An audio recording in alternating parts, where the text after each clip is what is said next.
Kate, I went to a very small liberal arts college that was really founded on close-knit community. People saw each other every day. Everyone knew each other, or mostly knew each other. There was nothing anonymous about relationships and behaviors in this community, and yet I got an alumni review recently that said their task force on sexual ethics and behaviors on campus has surfaced the statistic that 5% of the folks on campus report a rape every year. This is a heartbreaking and shocking statistic, but it's not the only one we're hearing about from that kind of a culture. Can you share with us your perspective on this issue, where it's coming from, and maybe more to the point as youth ministers, how we can address it?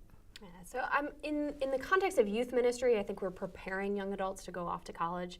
And we do know that college is a different set of circumstances, and so the use of alcohol and drugs, the lack of parental supervision, perhaps being away for the first time, but also increased sexual activity. Engaging with more partners is more common now. And so the confluence of those factors lead to higher rates of sexual violence and assault on college campuses.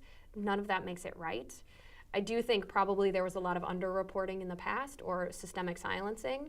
So we're hearing about more now, but I do also think more is happening given those influences.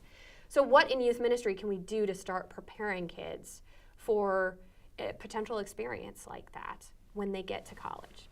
And I don't think we should use scare tactics or make everyone afraid to send their children off to college, because college is a good thing. On the other hand, it also means we shouldn't avoid the fact that dating violence and sexual violence happens in teen relationships. A new study just out suggests that 20% of teens reported, both girls and boys, that they experienced physical or sexual abuse in a relationship they were in. 20% of relationships of teenagers experiencing physical or sexual violence or abuse. And then 60% of those folks reported that they experienced psychological abuse. So whether on a scale of name calling, teasing, controlling Facebook statuses, social media use, stalking people. I mean, behaviors that we would just simply say are irresponsible, are rude. But 60% of kids are experiencing this in the romantic relationships that they're involved in. Part of it is I think we've just totally got a skewed view of how to interact with one another. And so we need to reset that. We can always talk about that in youth groups. More concretely, we need to let kids know, what does physical abuse look like? What does sexual abuse or sexual violence look like? And what does psychological abuse look like? If you're suffering from it, where do you go? Who do you tell? And most importantly, it's not your fault.